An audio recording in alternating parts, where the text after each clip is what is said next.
Oh, there's a stitch incoming. And some of the Bernie bros and the Never Hillarys are bringing that 2016 energy to the midterm elections, and that's just unacceptable. So I tell you what, I just laid all the facts out. Please, come eviscerate me. I'm looking forward to it. Stay mad, boo-boo. With all due respect to your branding, merchandise, and shtick, very few people on this planet get to call me boo-boo. Eviscerate me in a stitch, huh? With your stitches off. I didn't have my stitches on in that video because I wasn't asking anyone to stitch anything. It's a bold move, Cotton. Let's see how it pays off for you. And I'm going to say this. I'm not here for a piss and match with anybody. I'm not out to clout chase or try to start any kind of back and forth drama and it's this creator versus that creator. I'm not here for that, man. Nobody is. You fucking nerd! I don't want to consume that content and I don't want to create that content. And I don't think you do either. So the argument being made is that protest votes for third-party candidates played a role in the election of Donald Trump.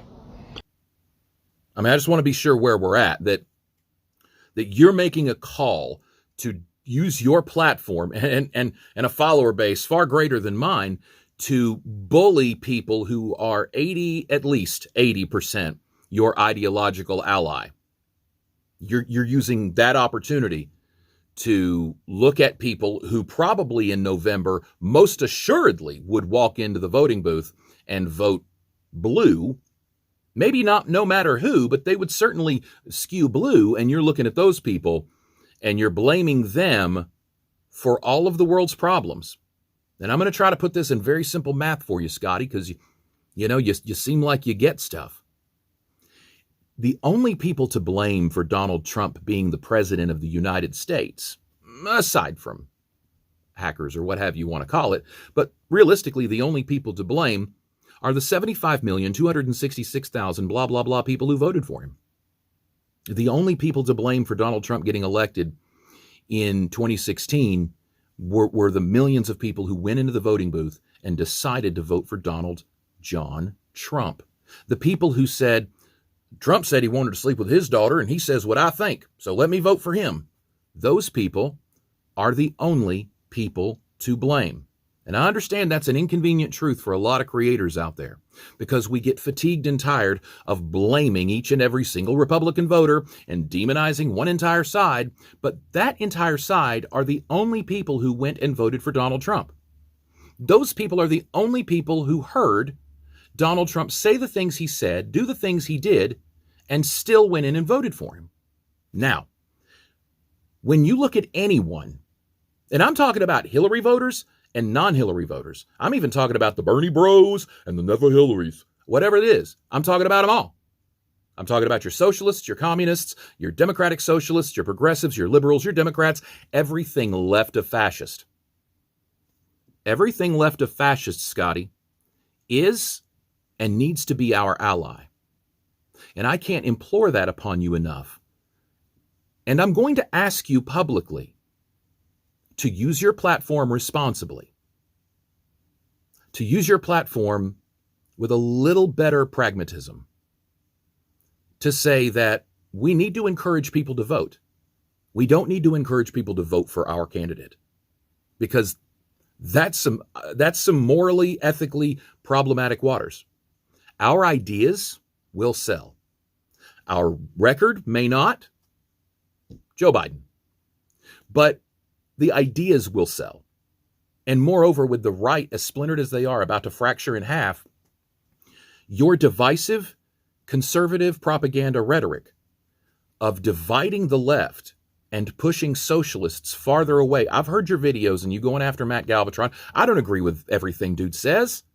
He's out there for me sometimes, but I appreciate his content. I appreciate his voice. I don't agree with communists, but I appreciate their content sometimes.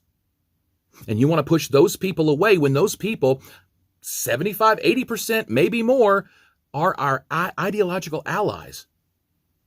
You want to take progressives and alienate them? Well, you did that in 2016. You alienated them in 2016. You alienated them in 2020. I don't know what more the Democrat establishment, the conservative, moderate, centrist Democrats want to do to lose. It's almost like they can write a playbook on it.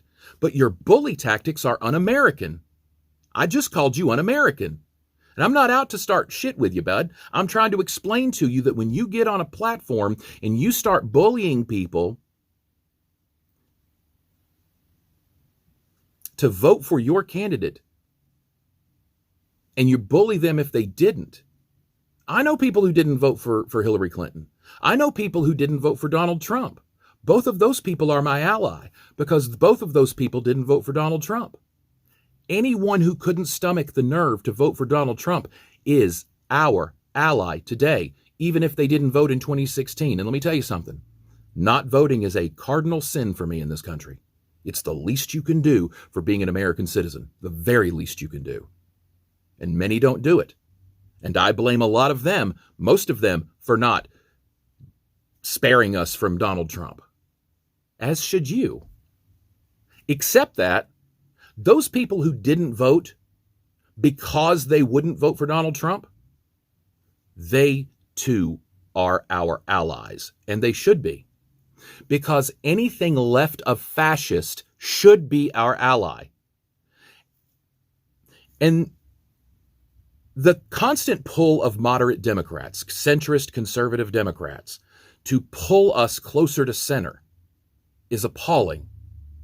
And I'm going to ask you to look at history and realize that progressive policies, and not only that, straight up democratic socialism has saved America every time America's failed. I'm going to ask you to back off conservative propaganda, because the conservative propaganda are the Bernie Bro talk, the Never Hillary talk.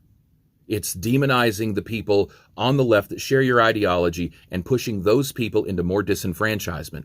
I'm going to offer you this. Your platform, your statement could cost Democrats votes. Your video and videos like that. I've seen Tom Powell do videos on this, and I respect the hell out of Tom Powell. I love his content, but I've seen him do videos on this and a lot of other creators that I can't remember at this moment. But I've seen a lot of them do this content where they're blaming the left. You're going to lose. We'll all lose. Just like before. Our followers deserve better. We cross-pollinate, I promise you. We agree more than we disagree. We have a lot of the same followers. My followers deserve better than a pissing match between two left creators. Your followers do too. Moreover than that, they need better from us. They need us united right now. They don't need us jawing back and forth in reality TV drama videos. They need us united to unite them. All of them, Scotty. All of them. Whether you agree with them or not, we have to unite them and get over your piss and match of sour grapes from 6 years ago. The Democrats lost, and the only people to blame, Republicans who voted for Donald Trump, people who did not vote at all, and the DNC. That's who cost the Democrats the election in 2016, and damn near could have in 2020. I'm going to close with this thought. Conservative, moderate, centrist Democrats will always seek to drive us closer to center in order to appeal to the middle. There is no middle now. You're either fascist or you're not fascist. And anything left of fascist is our ally. But the conservative, moderate, centrist Democrat wants to forsake the progressive leftist ideals to compromise to appeal more to conservatives. And we have to wonder why that is. It sure isn't to win. And as witty taglines go, my platform, I try to preach a message of mental health and therapy so one doesn't respond so emotionally and doesn't have to be angry. Boo-boo.